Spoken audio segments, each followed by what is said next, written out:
Hey everyone, welcome to this quick Python tutorial. Today we're going to learn about the basic data types in Python. Let's start with the most common data types you'll use in Python: integers, strings, floats, and booleans.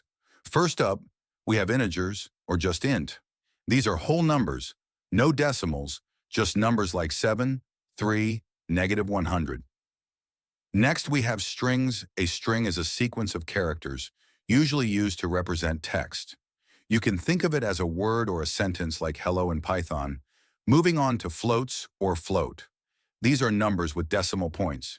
If you need to store a precise value like weight or height, you'll use a float example like 3.15 and -12.5.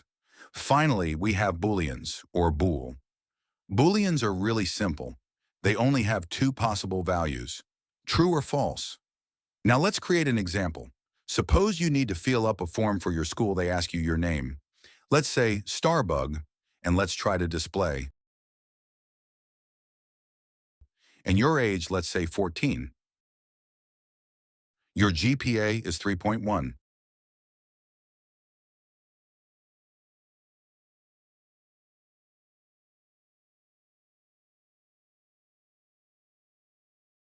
And are you happy? Let's say false because your GPA is low.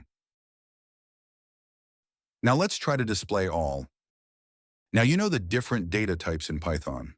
Now let's move on to the next video about variables.